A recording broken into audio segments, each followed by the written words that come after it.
दोस्तों एक बार फिर से स्वागत है आप सभी का सीखो डिजिटल यूट्यूब चैनल पे। मैंने अपनी लास्ट वीडियो में 11 ways to make money online की बात करी थी, जिसमें से एक मैंने बताया था ई कॉमर्स।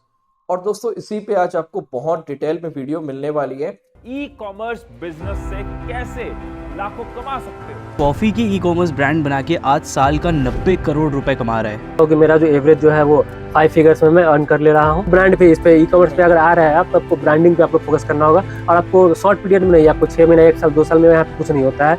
हमारे साथ है सूरज भाई। सूरज भाई आपका बहुत बहुत स्वागत है सीखो डिजिटल यूट्यूब चैनल पे। थैंक यू विशाल भाई, आपने चैनल पे बुलाने के लिए। जी दोस्तों, मैं आप सभी को बता दूं, सूरज भाई ऑलरेडी ई कॉमर्स का बिजनेस कर रहे हैं। बैंगल्स में वो बैंगल्स को सेल करते हैं अमेजोन, फ्लिपकार्ट और मीशो पे। और सूरज भाई से हम लोग आज बहुत सारे क्वेश्चंस करेंगे और समझेंगे ई कॉमर्स का बिजनेस कैसे रन कर रहा है और आप सभी लोग कैसे स्टार्ट कर सकते हो। ये सारी चीजें हम लोग समझेंगे। सूरज भाई, मैं स्टार्ट करना चाहूंगा वीडियो को आपके इंट्रोडक्शन से। आप अपना पहले इंट्रोडक्शन देंगे। मेरा नाम सूरज साहिल है और मैं मुजफ्फरपुर बिहार से बेसिकली बिलोंग करता हूँ। और मैं ये ई कॉमर्स बिजनेस पिछले 3 साल से कर रहा हूँ। तो स्टार्टिंग में मैंने ये बिजनेस किया था तो मुझे काफ़ी सारे लॉसेस हुए थे। मतलब मैंने अपना एक बार कैपिटल लॉस कर दिया बेसिकली। और बहुत सारे मुझे चैलेंजेस आ रहे थे, जैसे मुझे पैकेजिंग मटेरियल के बारे में बहुत सारे चैलेंजेस आ रहे थे।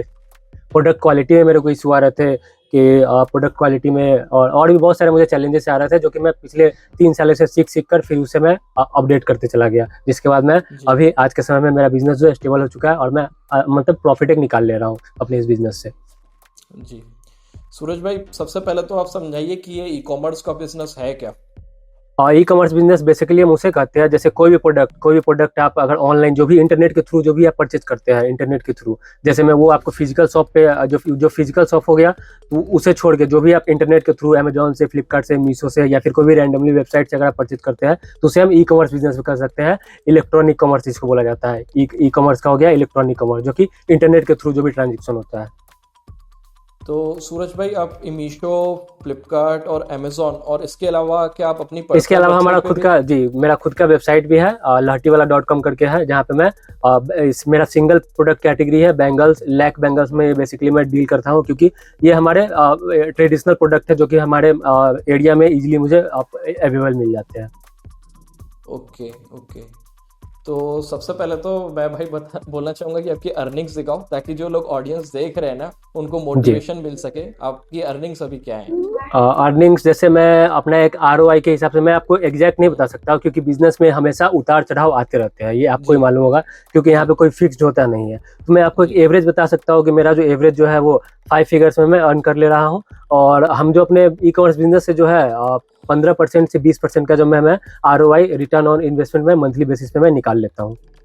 अगर पॉसिबल हो तो इसके कुछ फ्लिपकार्ट अमेजोन के सेलर डैशबोर्ड के कुछ स्क्रीनशॉट्स होंगे, वो आप देंगे तो मैं इसमें अटैच कर दूंगा वीडियो में। हाँ, मैं आपको शेयर कर दूंगा, वो जो भी हमारे फ्लिपकार्ट, अमेजोन, मीशो पे जो भी मेरा जो स्क्रीनशॉट है, तो मैं कुछ आपको सेल्स ये सब का डेटा जो मैं आपको सेंड कर दूंगा, जो आप एडिट के समय में आप इसे इंसर्ट कर सकते हैं। Okay okay. तो भाई मेरा फोर्थ क्वेश्चन है आपसे, how to start e commerce business. अभी जो लोग ये वीडियो देख रहे हैं, जिनको कोई एक्सपीरियंस नहीं है, तो नए लोगों को अगर इस बिजनेस में आना हो तो कैसे स्टार्ट कर सकते हैं? स्टार्ट कर सकते हैं कोई भी नया बिजनेस। देखिए, ये 3 पॉइंट्स को आपको फिगर करना होगा। जैसे एक हो गया प्रोडक्ट, उसके बाद हो गया सप्लायर, और उसके बाद फिर आपका हो गया स्टोर। तो जैसे में प्रोडक्ट्स हो गया, अगर आपका प्रोडक्ट डिसाइडेड है कि आपको क्या चीज़ बेचना है, तो आपका पहला स्टेप आपका कंप्लीट हो गया। फिर आपका हो गया स्टोर, सप्लायर फिर आपको खोजना होगा, या फिर अगर आप खुद का मैन्युफैक्चरिंग कर रहे हैं तो बढ़िया है, या फिर अगर आप ट्रेडिंग करना चाहते हैं तो आपको सप्लायर खोजना होगा। और ऐसा सप्लायर खोजना होगा जैसे कि मतलब थोड़ा बड़ा सप्लायर खोजना होगा, जो कि मान चलिए कोई भी अगर डिजाइन या कोई भी SKU अगर आप लिस्ट कर रहे हैं, तो आपको इन फ्यूचर भी उसे अवेलेबल करा सके। ऐसा आपको SKU जो है ऐड करना होगा, क्योंकि आप बार बार तो उसे SKU चेंज नहीं कर सकते हैं। ठीक है, तो आपको जो है ऐसा सप्लायर खोजना होगा जो इन फ्यूचर भी आपको सेम प्रोडक्ट जो आपको अवेलेबल करवा दे विद इन 1 वीक और 15 डेज के अंदर। और तीसरा जो आ जाता है हमारा मार्केट प्लेस आ जाता है। आप चाहे तो आप अमेजोन से भी स्टार्ट कर सकते हैं, फ्लिपकार्ट से भी स्टार्ट कर सकते हैं, मीशो से भी स्टार्ट कर सकते हैं, और आपका खुद का वेबसाइट से भी स्टार्ट कर सकते हैं। तो बहुत सारे का क्वेश्चन होता है कि भाई मैं पहले क्या चीज़ से स्टार्ट कर सकता हूँ, तो वो प्रोडक्ट के ऊपर डिपेंड करता है। अब जैसे मैं एक वो बता रहा हूँ कि जैसे इलेक्ट्रॉनिक्स आपका प्रोडक्ट है, तो इलेक्ट्रॉनिक्स प्रोडक्ट ज़्यादातर जो बायर होते हैं वो अमेजोन से परचेज करना चाहते हैं, और रेदर देन वो आप मीशो, जैसे अगर आपको आईफोन लेना है, जैसे मेरे पास आईफोन है, तो मैं मीशो पे थोड़ी ना जाऊँगा इसे परचेज करने, मैं तो अमेजोन पे जाऊँगा या फ्लिपकार्ट पे जाऊँगा, क्योंकि वहाँ पे मुझे वहाँ पे ट्रस्टेबल है। और अगर जैसे मुझे कोई टीवी वगैरह खरीदना हो या लैपटॉप खरीदना होगा, तो हम लोग ज़्यादातर इलेक्ट्रॉनिक्स ज़्यादातर हम लोग परचेज करते हैं अमेजोन से। मतलब यहाँ का जो इंडिया का जो बेसिकली जो माइंडसेट है, या फिर जो इस फील्ड में जो अमेजोन जो है, इस फील्ड में जो है वो इलेक्ट्रॉनिक्स में ज़्यादातर वो डील करता है, और उसका ही वो बॉस है एक तरह से कह सकते हैं अमेजोन को। और फिर फ्लिपकार्ट हो गया, तो फ्लिपकार्ट पे आप फैशनेबल भी खरीद सकते हैं, जैसे मुझे फैशनेबल आइटम खरीदना हो गया, या फिर बहुत सारे फ्लिपकार्ट में बहुत सारे कैटेगरी है, अनगिनत कैटेगरी है, पर जो कुछ जो ज़्यादा जो कैटेगरी चलते हैं वो फैशन वाले चलते हैं, इलेक्ट्रॉनिक्स में भी चलते हैं, और भी बहुत सारे कैटेगरी चलते हैं। तो आपको पहले डिसाइड करना होगा वो किस पे बेचना है, या तो आप चाहे तो आप, अगर आपका प्रोडक्ट है तो आप चाहे तो आप सभी मार्केट प्लेस से आप ट्राई कर सकते हैं, जो भी आपको बेटर रिजल्ट दे आप उस पर, फिर इन फ्यूचर आप उस पर ही अपना फोकस अपना पूरा कंसंट्रेट कर ले। जैसे मेरे केस में मेरे जो बैंगल्स है वो मेरे को मीशो पे अच्छा परफॉर्म कर रहा है, फ्लिपकार्ट पे भी अच्छा परफॉर्म कर रहा है, और डायरेक्टली हमारे पास जो हमारे जो कस्टमर सब जो डायरेक्टली हमारे वेबसाइट से भी परचेज कर ले रहे हैं। पर अमेजोन पे होता है क्या कि अमेजोन पे बेसिकली जो सीजन, जैसे वेडिंग सीजन हो गया या फेस्टिव सीजन हो गया, तो उस समय ज़्यादातर जो है हमारा प्रोडक्ट जो वहाँ पे सेल होता है। तो ये सीन रहता है इसमें। तो आपको यही तीन पॉइंट आपको करना होगा। पहले तो आपको प्रोडक्ट चूज करना होगा, फिर सप्लायर उसे खोजना होगा उस प्रोडक्ट के रिलेटेड, और फिर आपको मार्केट प्लेस चूज करना होगा। अगर ये तीनों आपका हो गया, ठीक है, तो उसके बाद अब ये बिजनेस आप इजीली कर सकते हैं। दोस्तों एक बहुत इंपॉर्टेंट पॉइंट बताया सूरज भाई ने कि सप्लायर आप ऐसा ढूंढना जो प्रोडक्ट आप उससे ले रहे हो वो आगे भी सप्लाई कर पाए, क्योंकि अगर आप किसी भी अच्छे प्लेटफॉर्म पे मार्केट प्लेस पे लिस्ट करते हो प्रोडक्ट को, और उसके फिर वो ऑर्डर्स जब रिपीट आएंगे और आपके पास फिर सप्लाई भी रहनी चाहिए, तो ये बहुत ही इंपॉर्टेंट पॉइंट है। सूरज भाई आपने पूरा मेथड तो बताया कि हमें सप्लायर फाइंड करना है, लेकिन यहाँ पे सबसे ज़्यादा जो लोगों को प्रॉब्लम आएगी ना इसी स्टेप में आएगी कि हम सही सप्लायर कहाँ से ढूंढें। जैसा कि आपने बताया कि प्रोडक्ट आपके लोकल सिटी में अवेलेबल है, वो हर किसी के लिए पॉसिबल नहीं है, तो आप कुछ ऐसा बता सकते हो कि ऑनलाइन लोग कैसे सप्लायर ढूंढ सकते हैं, ट्रस्टेड सप्लायर कैसे ढूंढेंगे? जैसे मान चलिए कि मैं आपको सप्लायर, जैसे बहुत सारे हैं, इंडिया मार्ट हो गया, ठीक है, उड़ान करके हो गया, ये सब भी बहुत सारे जो प्लेटफॉर्म जो है जो कि होलसेल में ही डील करते हैं मेनली। मतलब उनका जो मोटिव रहता है वहाँ पे जो भी सप्लायर लिस्टेड है, उड़ान हो गया या फिर इंडिया मार्ट हो गया या फिर अलीबाबा हो गया इलेक्ट्रॉनिक्स के लिए, तो यहाँ से आप बल्क में भी अगर आप स्टार्ट करेंगे तो आराम से 40-50 या फिर 20-30 एक SKU का क्वांटिटी मंगा के आप छोटा से स्टार्ट कर सकते हैं यहाँ से आप खोज कर। या फिर अगर मान चलिए कि अगर आपको ज्वेलरी आइटम खोजना हो, या फिर ज्वेलरी हो गया, या फिर ये इसी कैटेगरी में ज्वेलरी कैटेगरी में आपको जाना होता है, फिर आपको जो भी हब है, जैसे मान चलिए कि मुंबई में अगर ज्वेलरी हमको मिल रहा है तो आपको मुंबई जाके विजिट करना होगा, वहाँ से आपको उन सप्लायर से बात करना होगा। हाँ, कि अब उसमें से क्या होगा कि पहले तो आपको डिफिकल्टी आएंगी, बहुत सारे होते हैं कि बहुत सारे आपको बोलेंगे कि नहीं मैं इन फ्यूचर आपको प्रोवाइड नहीं कर पाऊंगा, और बहुत सारे होते हैं कि हाँ बोल तो देते हैं कि हाँ कि आपको मिल जाएगा इन फ्यूचर, फिर बाद में आपको रिस्पॉन्स नहीं लेंगे, ठीक है। तो आपको ये सब चैलेंजेस जो आपको वो आते ही रहेंगे, जिसे आपको टाइम टू टाइम फिक्स करते रहना होगा। जी जी जी भाई, एक क्वेश्चन मेरे मन में आ रहा है कि जैसे कि आपने बताया कि हम मुंबई गए, वहां पे हमने एक अच्छा सेलर ढूंढा, जो हमको सप्लायर ढूंढ लिया हमने, उससे प्रोडक्ट लेके लिस्ट करके अमेजोन फ्लिपकार्ट से ऑर्डर ले रहे, तो क्या वो सप्लायर खुद भी तो वो डालता होगा ना, अपलोड करता होगा, वो भी सेल करता होगा? नहीं, ये क्या है मैं बता रहा हूँ। जैसे अगर मैं ई कॉमर्स कर रहा हूँ ना, तो मैं ऑफलाइन बिजनेस नहीं कर सकता, क्योंकि मेरे से वो होगा ही नहीं। अगर मैं मैन्युफैक्चरिंग संभाल रहा हूँ तो फिर मैं सेल्स नहीं कर सकता हूँ। मतलब ऐसा होता है, क्योंकि एक मैनेजमेंट होता है ना, सबका अपना एक्सपर्टीज होता है अपने फील्ड में। अगर वो होलसेल कर रहे हैं तो होलसेल में ही हम लोग से ज़्यादा वो अर्न कर ले रहा है, या फिर जो भी सेलर है उनसे ज़्यादा वो अर्न कर ले रहा है। फिर उनका पूरा इन्वायरमेंट जो है उनका उसी हिसाब से सेटअप है, तो फिर ये जो सेटअप वो हमेशा तो चेंज नहीं ना करेंगे वो अपने बिजनेस रिलेटेड। हाँ, इन फ्यूचर में वो कर सकते हैं, ऐसा भी आपको हो सकता है कि आपको प्राइस में थोड़ा कंपटीशन आपको आएगा। जैसे मैं मान चलिए कि मैं खुद मैन्युफैक्चरर हूँ, ठीक है, अभी मैं आपसे माल ले लिया, ठीक है, मान चलिए आप सप्लायर है, मैं सेलर हूँ, मैं आपसे प्रोडक्ट ले लिया, मैं उसे लिस्ट कर दिया, बिकने लगा, अच्छा प्रोडक्ट, अच्छा मतलब रन हो गया, चल रहा है। पर एक समय ऐसा आएगा जब आपके सप्लायर को लगे भाई ये मतलब मेरे से प्रोडक्ट लेके ही मेरे से कमा रहा है और ये अच्छा कमा रहा है और मेरा सेल्स इसका अच्छा आ रहा है, तो वो आपको एक तरह से कंपटीशन दे सकता है। तो उस समय आपको क्या यूज आएगा, उस समय आपका ब्रांडिंग यूज आएगा, आपके प्रोडक्ट का ब्रांडिंग यूज आएगा, ठीक है। आपका ब्रांड है तो इसके लिए आपको ब्रांड पे अपने वर्क करना होगा, ना कि दूसरे के ब्रांड पे या फिर जेनरिक पे भी आपको नहीं, बल्कि आपका खुद का ब्रांड बिल्ड करना होगा, जिससे आप अपने कंपटीटर से जो है डिफरेंशिएट कर पाओ। करेक्ट करेक्ट, मतलब एक बार हम अगर अपना ब्रांड बना लेते हैं तो कल को हमें वो सप्लाई नहीं भी देता है तो हम दूसरा सप्लायर ढूंढ के फिर अपने काम हाँ, को दूसरा कंटिन्यू कर सप्लायर, आप सकते हैं। दूसरा सप्लायर ढूंढ सकते हैं, उस हिसाब से आप काम कर सकते हैं, ठीक है। या फिर अब जैसे ब्रांड ही मेन, वो आपको ब्रांड पे, इस पे ई कॉमर्स पे ब्रांड। अगर आ रहा है आप, तो आपको ब्रांडिंग पे आपको फोकस करना होगा। हम्म। और आपको शॉर्ट पीरियड में नहीं, आपको 6 महीने, 1 साल, 2 साल में यहाँ पे कुछ नहीं होता है। यहाँ पे 10-10 साल, 15-15 साल से भी जो है बहुत सारे ऐसे सेलर्स हैं जो कि काम कर रहे हैं और बहुत सारे कैटेगरी में काम कर रहे हैं। जैसे मैं एक एग्जांपल दे रहा हूँ क्लाउड टेल का, जो कि फ्लिपकार्ट में जो है 10-12 साल से वो काम कर रहा है, क्लाउड टेल।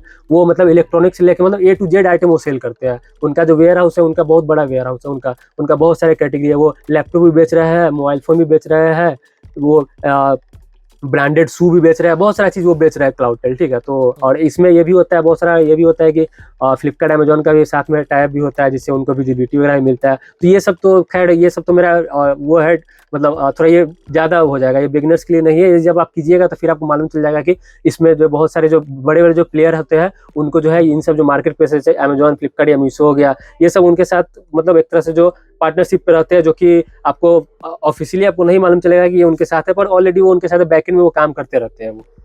तो ये सब मैं आपको ये कभी भी दूसरे वीडियो में आपको मैं शेयर कर दूंगा ये, क्योंकि ये जी बैकएंड में उन लोग का क्या सीन होता है। बिल्कुल बिल्कुल। अच्छा, इसमें सूरज भाई कोरियर का कैसे रहता है? अगर हम लोग अमेजोन, फ्लिपकार्ट, मीशो यूज़ कर रहे हैं तो फिर वो खुद ही अपना कोरियर पिकअप वगैरह सारी चीज़ें देखते हैं। हाँ, जैसे मैं देखिए, जैसे अमेजोन आप यूज कर रहे थे, अमेजोन का इजी शिप अवेलेबल होता है। अमेजोन का इजी शिप, जो कि उसका अमेजोन का खुद का ही कुरियर है, वो खुद का ही हम्म। कुरियर है। फिर फ्लिपकार्ट का हो गया, तो फ्लिपकार्ट का अपना खुद का है ई कार्ट लॉजिस्टिक है। और मीशो का, तो मीशो का भी अपना नहीं है, पर वो मीशो वाले अपने कुरियर पे वर्क कर रहा है। जैसे मीशो अभी थर्ड पार्टी कुरियर से टाइप करके रखे हुए हैं। जैसे हो गया आपको एक्सप्रेस बीज हो गया, इकम एक्सप्रेस हो गया, डिलीवरी हो गया, ये सबसे वो टाइप किए हुए हैं। और उन्हें मतलब जो भी सेल्स आते हैं, ऑर्डर जनरेट होता है, तो उनके जो कुरियर वाले, जो नज़दीकी नियर बाय जो कुरियर वाले होते हैं, उन पे वो नोटिफिकेशन जाता है, फिर आकर हमारे वो प्रोडक्ट पिकअप करके ले जाके और फिर शिप करते हैं सप्लाई कस्टमर को। और अगर कोई प्रोडक्ट रिटर्न आ जाता है, जो आपका सीओडी पे जैसे जाता है, कस्टमर रिटर्न कर देता है, तो फिर उसका लॉस कौन लेते हैं? जैसे रिटर्न्स हमारे इन, जैसे अगर हम मार्केट प्लेस पे सेल कर रहे हैं, तो मार्केट प्लेस पे एक अप्रोच ये है कि जैसे रिटर्न्स तो दो टाइप के होते हैं, मतलब 2 टाइप्स के रिटर्न्स होते हैं। एक हो जाता है आपका आरटीओ हो जाता है, रिटर्न टू ओरिजिन, और एक होता है कस्टमर रिटर्न होता है। तो आरटीओ हो गया आपको, जैसे कोई भी प्रोडक्ट है, अगर मान चलिए कि एज ए बायर मैं कोई भी जैसे कोई मैं जैकेट, ये जैकेट में ऑर्डर किया, और मान चलिए कि मेरे को 1 से 2 दिन में, मतलब वो 3 दिन 4 दिन का मेरे को डिलीवरी टाइम बता रहा है। और हम्म। मैं मतलब ऑर्डर कर दिया, फिर मेरे को अर्जेंट था, तो मैं कल जाके मार्केट से खरीद लिया। तो फिर उस केस में क्या होगा कि वो कस्टमर जो होगा उसे कैंसिल कर देगा, उस प्रोडक्ट को कैंसिल कर देगा। तो जो प्रोडक्ट वो कैंसिल कर देगा, तो फिर क्या होगा कि वो हो जाएगा, वो आरटीओ हो जाएगा, रिटर्न टू ओरिजिन, क्योंकि वो सेलर, वो कस्टमर के पास वो रिसीव नहीं हुआ, वो बीच में ही वो ऑर्डर कैंसिल हो गया। तो कैंसिल हो गया, तो उस केस में आपका सिर्फ पैकेजिंग लॉस्ट होगा, और जो भी आपका इन्वेंट्री जो कुछ समय के लिए जो ब्लॉक रहेंगे, वो होगा आपका लॉस। उसमें आपका 1 रुपया भी लॉस नहीं होगा, सिर्फ आपका पैकेजिंग लॉस होगा, ठीक है। और ओके। सेकेंड टाइप जो आ जाता है, वो कस्टमर रिटर्न आ जाता है। कस्टमर रिटर्न में क्या हम्म। होता है कि जैसे मान चलिए कि ये जैकेट मैंने ऑर्डर कर लिया, फिर मैं जाके खरीद भी लिया मार्केट से, ठीक है।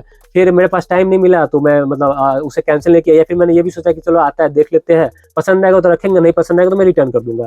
तो वो आता है, और कस्टमर को अगर पसंद नहीं आता तो वो रिटर्न कर देता है, तो वो हो जाता है कस्टमर रिटर्न हो जाता है। तो वो प्रोडक्ट, तो फिर वो कस्टमर रिटर्न हो जाता है, तो उस पर आपको 150 से लेकर 200-300 रुपया तक भी आपको लॉस होगा, जो कि उसमें आपको आ जाता है फॉरवर्ड शिपिंग आ जाता है, रिवर्स शिपिंग आ जाता है। फिर जो जैसे मान चलिए कि ये जो मेरे पास जैकेट आया, तो मैंने तो उसका पैकेजिंग फाड़ उड़ के, मतलब पूरा खोल उड़ के उसको फेंक दिया, ठीक है। तो फिर जो कुरियर वाले हमारे यहाँ से जो रिटर्न में रिक्वेस्ट वो करूंगा, रेज करूंगा, तो फिर कुरियर वाले आएंगे, तो फिर वो ये मेरा प्रोडक्ट ले जाएंगे, उसके बाद फिर उसे पैक करेंगे। तो पैक करने का भी चार्ज वो इंक्लूड कर लेते हैं, या फॉरवर्ड शिपिंग, रिवर्स शिपिंग, और भी एक आध तो फ्लिपकार्ट में जैसे फिक्स फी वगैरह भी इंक्लूड कर लेते हैं। तो वो सब के हिसाब से मिलकर जो है आपको, अगर 500 का पार्सल है, तो अराउंड 200 रुपीज आपको लॉस होने वाले हैं एक कस्टमर रिटर्न जी पे। जी। सो गाइस, ये एक थोड़ा सा रहेगा कि अगर रिटर्न्स वगैरह आते हैं तो थोड़ा लॉस लेना पड़ेगा आपको, लेकिन बिजनेस में प्रॉफिट लॉस चलता है।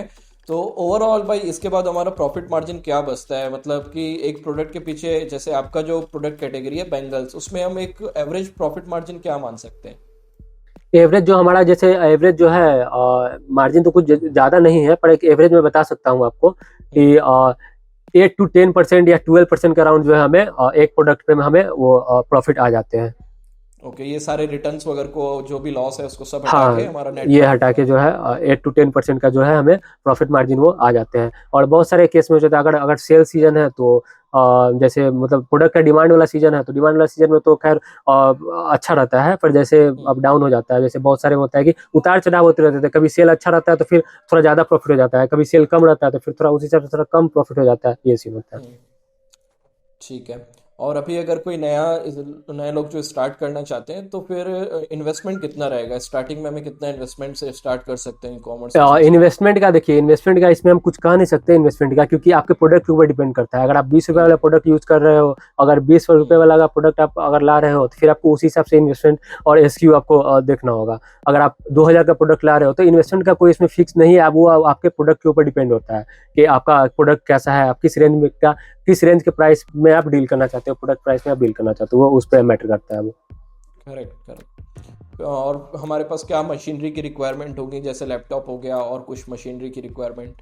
मशीनरी के रिक्वायरमेंट में आपको जैसे मैंने स्टार्ट किया था, तो मैंने स्टार्ट किया तो आज से 3 साल पहले तो मेरे पास प्रिंटर नहीं था।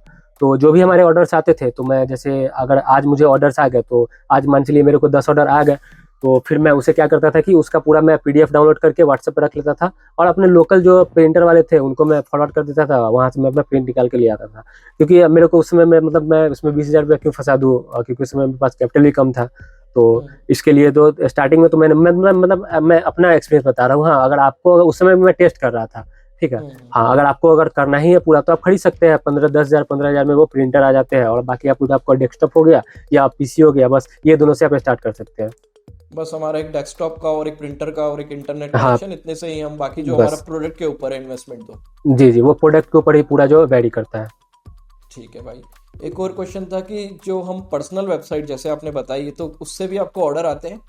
जी, उससे भी हमारे ऑर्डर्स आते हैं। और अगर उससे ऑर्डर आते हैं तो फिर उसकी मार्केटिंग आप कैसे, आप कुछ एड्स वगैरह चलाते हो, एसईओ हाँ, वो चलाते हो जैसे या फिर? हाँ, जैसे जैसे मैं बता रहा हूँ, जैसे कि जब भी सीजन सेल मेरा जो होता है, जब भी जैसे मान चलिए कि छठ पूजा हो गया तो छठ पूजा में हमारे बैंगल्स की डिमांड थोड़ा ज़्यादा बढ़ जाती है। तो फिर उस हम्म। समय मैं क्या करता हूँ कि फेसबुक ऐड रन कर देता हूँ, फेसबुक ऐड रन कर देता हूँ तो वहाँ से भी हमारे ऑर्डर्स जनरेट होने लगते हैं, क्योंकि वहाँ पे मार्केट प्लेस है तो मार्केट प्लेस पे तो भर भर के ट्रैफिक रहते हैं, तो फिर वहाँ से ऑर्गेनिकली से आता है, सेल आता है। और फिर उस पर हम्म। भी एडवर्टाइज भी करते हैं ना, जैसे कि अब हमारे फ्लिपकार्ट पे हो गया तो फ्लिपकार्ट पे भी हम अपना 500 1000 1500 का बजट में दिन का स्पेंड करता हूँ, या अमेजोन हो गया तो अमेजोन पे भी अपना स्पेंड करता हूँ। मतलब इन सब पे एक तरह से ऐड जो है इन सबको पे लगा, मतलब ऑर्गेनिक सेल के हिसाब से जो है, ऑर्गेनिक सेल तो होता नहीं है, होता है मतलब कुछ केस में, पर आपको जो है मार्केट प्लेस वाले फोर्स करेंगे ही कि आपको एड्स रन करना ही है। ठीक है, एड्स रन ताकि करना आप। ही है, नहीं तो आपके जो अकाउंट का जो विजिबिलिटी है वो डाउन कर देंगे, क्योंकि उन लोग को भी ओके। प्रॉफिट चाहिए ना, उन लोग भी मतलब पैसा कमाने के लिए बैठे हुए हैं ना। जी जी, तो ऑलरेडी वो कमीशन तो अर्न करते ही हैं हमारे जी, सभी कमीशन शिपमेंट्स तो पे। अर्न करते ही है जी। जी जी जी। और अगर हम उसको एडवर्टीजमेंट के लिए पे करते हैं तो हमारे प्रोडक्ट की जो रीच है वो थोड़ी सी बढ़ जाएगी और। हाँ, प्रोडक्ट की रीच बढ़ जाती है और हमें सेल वो हम्म। देखने को मिलता है, सेल्स हमें। और ठीक है। बाकी जो जैसे अपना जो वेबसाइट का जो है तो उसमें मैं फेसबुक एड्स वगैरह रन करके जो है वहाँ से मैं ऑर्डर जनरेट कर लेता हूँ, और वो सीजन में करता हूँ, मतलब अन सीजन में मैं नहीं करता हूँ उसे। ठीक है।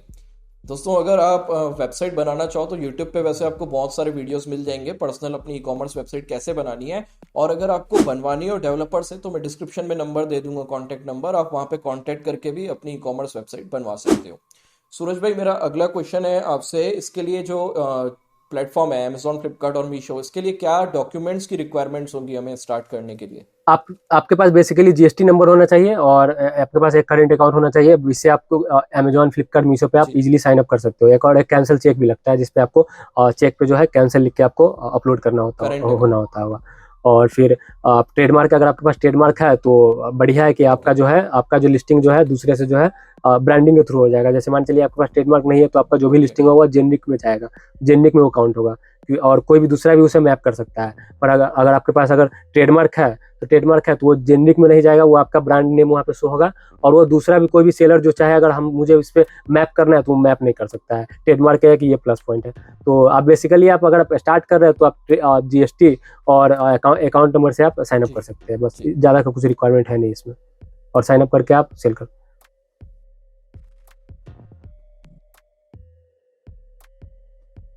जी। हाँ हाँ, कोई इशू नहीं भाई, बता सकते हो। ये 4500 के अराउंड आपको, ये ऑफिशियली गवर्नमेंट का जो चार्ज है 4500 रुपीज। और जो भी आपका जो सीए जो भी ये करेगा, जो कॉर्पोरेट सीए ही करता है मेनली, तो वो जो अपना चार्ज ले 1000-2000 रुपये जो वो ले, तो वो उसका वो अलग से वो सर्विस चार्ज चार्ज करेगा आपको। बाकी इसका जो ऑफिशियली चार्ज जो है 4500 रुपीज आपको लगेंगे 10 साल के लिए। जीएसटी और बेसिकली अकाउंट, जीएसटी और अकाउंट नंबर चाहिए। और अगर हम लोग थोड़ा लॉन्ग टर्म काम करना, अपना ब्रांड बनाना चाहते हैं, तो ट्रेडमार्क ले लें। जी। अच्छा, और एक क्वेश्चन था कि अच्छा, ये ट्रेडमार्क का कॉस्ट आपने क्या बताया? ये 4500 के अराउंड आपको, ये ऑफिशियली गवर्नमेंट का जो चार्ज है 4500 रुपीज। जी। और जो भी आपका जो सीए जो भी ये करेगा, जो कॉर्पोरेट सीए ही करता है मेनली, तो वो जो अपना चार्ज ले 1000-2000 रुपये जो वो ले, तो वो उसका वो अलग से वो सर्विस चार्ज चार्ज करेगा आपको। बाकी इसका जो ऑफिशियली चार्ज जो है 4500 रुपीज ही आपको लगेंगे 10 साल के लिए। ओके ओके ओके, ठीक है भाई। तो अगला मेरा क्वेश्चन है भाई, कुछ प्रॉस एंड कॉन्स अगर इस ई कॉमर्स प्लेटफॉर्म के आप बताना चाहेंगे, कुछ प्रॉब्लम्स आपको आ रही हैं, क्या बेनिफिट्स हैं और क्या लॉस हैं इन प्लेटफॉर्म को यूज़ करने के, मार्केट प्लेस को? मार्केट प्लेस पे, जैसे मार्केट प्लेस से अगर हम सेल कर रहे हैं, तो मार्केट प्लेस पे हमें बहुत सारे मिलता है। जैसे कॉन्स, तो कॉन्स प्रोज बहुत सारे हैं। जैसे मैं बता सकता हूँ कि इनका जो हर एक मार्केट प्लेस पे एक अलग अलग अपना कमीशन है, और जो कि इसे मतलब स्टेबल नहीं है, ये हमेशा कभी भी अपना ये रूल चेंज कर देते हैं। जैसे कि मैं फ्लिपकार्ट पे गोल्ड सेलर हूँ। तो गोल्ड सेलर हूँ, तो पहले था 2500-3000 यूनिट सेल करने पे ही आप गोल्ड सेलर बन जाते थे मंथली। पर अब क्या हो गया, मंथ मतलब 90 दिन का सेलर टियर होता है। पर अब जो क्या है कि अब इसमें जो वो अपने हिसाब से जो मैनिपुलेट कर देते हैं, कि कभी 4000 यूनिट कर देते हैं, तो कभी 4500 यूनिट कर देते हैं। तो मतलब एक अपने हिसाब से जो है वो इसे मैनिपुलेट करते रहते हैं। मतलब वो सेलर्स के पॉइंट ऑफ व्यू से नहीं देखते हैं कभी भी, जो है कभी भी कोई भी मार्केट प्लेस जो सेलर के पॉइंट ऑफ व्यू से नहीं देखेंगे, वो कस्टमर के पॉइंट ऑफ व्यू से ही देखेंगे। ठीक है, तो इसके लिए बस यही जो है इसका कॉन्स जो है यही है इसका मार्केट प्लेस का। और आपको जो प्राइसिंग पे जो है, और आपका जो प्राइसिंग पे जो है, प्राइसिंग पे आपको वर्क करना होगा, अच्छा से वर्क करना होगा आपको, अच्छा से कैलकुलेशन करके ही करना होगा। नहीं तो जो है एक प्रोडक्ट पे आप अगर आप कमा रहे हैं 30 रुपया 40 रुपया अगर शिपमेंट पे, वही अगर 4 प्रोडक्ट का प्रॉफिट एक रिटर्न से आपका ले जाएगा, तो ये जी सीन हो जी। जाता है ये अच्छा, इस इसमें पे। कुछ ऐसा है क्या कि और हम डायरेक्ट आपको एक कौन सी ये भी है कि आपको डायरेक्ट कस्टमर से के थ्रू आप इंटरेक्ट नहीं हो सकते हैं, हाँ, कि क्या उन्हें प्रॉब्लम है जो हमारा ये प्रोडक्ट रिटर्न किए हैं, क्योंकि ये सब प्राइवेसी में रहता है ये सब की, मतलब आप उसे कस्टमर के थ्रू डायरेक्टली इंटरेक्ट नहीं कर सकते हैं ये। तो आपको बस फीडबैक से ही आपको वर्क करना होगा इसके रिलेटेड, ठीक ठीक। रिटर्न्स के रिलेटेड। अच्छा, इस पे कुछ ऐसा रूल भी है क्या कि अगर हम आज साइन अप कर रहे हैं प्रोडक्ट सेल करने के लिए, तो मिनिमम हमको मंथली इतना शिप करना नहीं है, तो नहीं, हमारा ऐसा अकाउंट डिसेबल ऐसा होगा, कुछ ऐसा नहीं है, कुछ है ऐसा क्या? कुछ नहीं है, ये सब ऐसा फ्री नहीं ऑफ कॉस्ट है। बहुत सारे ऐसे सेलर है जिसके दिन के 2000 ऑर्डर्स भी आते हैं, बहुत सारे सेलर है जिनके 2-3 ऑर्डर भी आते हैं। तो ऐसा कोई इसमें कह नहीं सकते कि कुछ इसका जो है टर्म्स एंड कंडीशन है कि आपको इतने ऑर्डर्स शिप करने ही है। वो तो मार्केट प्लेस के ऊपर है। बहुत सारे प्रोडक्ट पे बहुत सारे कंपटीशन होते हैं, तो उस हिसाब से बहुत सारे प्रोडक्ट पे सेल्स आते हैं, बहुत सारे प्रोडक्ट पे सेल्स भी नहीं आते हैं। ये सीन है, तो आपको रिसर्च करना होगा कि आपको जी कौन जी सा प्रोडक्ट पे जाना होगा, क्योंकि अभी वो बहुत ज़्यादा तो कंपटीशन हो चुका है हर एक फील्ड में। जी जी जी। ठीक है सूरज भाई, आपने बहुत सारी इसमें नॉलेज शेयर की। और भी कुछ अगर आप बोलना चाहेंगे नए लोगों के लिए, कुछ अपना एक्सपीरियंस शेयर करना चाहेंगे कि मतलब ये करो स्टार्टिंग में या ये ना करो, तो वो आप मैं तो बता मेरा सकते तो हैं। एक रिकमेंडेड यही रहेगा, अगर आप स्टार्ट कर रहे हो ई कॉमर्स, अगर आप स्टार्ट कर रहे हो, बेसिकली आप इंडियन मार्केट प्लेस पे स्टार्ट कर रहे हो, जैसे कि अमेजॉन, फ्लिपकार्ट या मीशो, तो हम्म आप पहले आप नॉन रिटर्नेबल हम्म प्रोडक्ट पे जा सकते हो। जैसे अब मान चलिए अगर फ्लिपकार्ट की मैं बात करूँ, तो फ्लिपकार्ट पे अगर 199 के अंदर, बहुत सारे कैटेगरी में 199 के अंदर अगर आप लिस्ट करते हो, तो वो नॉन रिटर्नेबल प्रोडक्ट कैटेगरी में जाता है, जहाँ पे आपको अगर 20 रुपये ही बच रहे हैं एक शिपमेंट का, ठीक है, तो आपको अच्छा बच रहा है, क्योंकि उसमें रिटर्न तो आएंगे ही नहीं, तो आपका जो प्रॉफिट जो है आपको इजिली आ जाएगा। हम्म। और बस ये कह सकता हूँ कि नॉन रिटर्नेबल, पहला जो है नॉन रिटर्नेबल से ही आपको स्टार्ट करना होगा। बहुत सारे कैटेगरी में है कि आपको सर्च कर लीजिएगा, ये सब मिल जाते हैं। नॉन रिटर्नेबल कैटेगरी आप सर्च कीजिएगा, तो आपको बहुत सारे कैटेगरी मिल जाएंगे, उसका क्या प्राइस रेंज है वो भी मिल जाएंगे। तो वो मार्केट प्लेस के पे आपको देखना पड़ेगा, उसके लिए थोड़ा आपको रिसर्च करना होगा। मतलब कि उस जिसके रिटर्न्स नहीं जी है, जी, जिसके ऐसा बोल रहे रिटर्न्स हो नहीं है। आप? या रिटर्न जी कम आते हैं, जी। कम आते हैं। Okay okay. तो थैंक यू सो मच सूरज भाई, आपने आए और इतनी सारी नॉलेज शेयर किए हमारे सब्सक्राइबर के साथ, व्यूवर्स के साथ। और गाइस, आपका जो भी क्वेश्चन हो ना, कुछ रिलेटेड क्वेश्चन हो जो सूरज भाई से आप करना चाहते हो, वो आप नीचे कमेंट भी कर सकते हो, और या तो फिर सूरज भाई से डायरेक्ट भी आप पूछ सकते हो। उनका इंस्टाग्राम कॉन्टैक्ट में डिस्क्रिप्शन में थैंक दे दूंगा, आप उनसे जाके भी डायरेक्ट बात कर सकते हो। और भाई डेली वीडियोस डालते भी रहते हैं, जो भी उनके अपडेट्स है ना अपने बिजनेस में, तो वो डेली वीडियोस डालते रहते हैं और बताते रहते हैं। यू। ठीक है, thank you thank so you much Vishal Suraj भाई भाई। अपने चैनल पे बुलाने के लिए। आशा करते हैं फिर इन फ्यूचर भी हम लोग पॉडकास्ट करते रहेंगे, अगर इस पे अच्छा रिस्पॉन्स आया फिर तो। जरूर। जी जी, जरूर जरूर। Thank you. Thank you.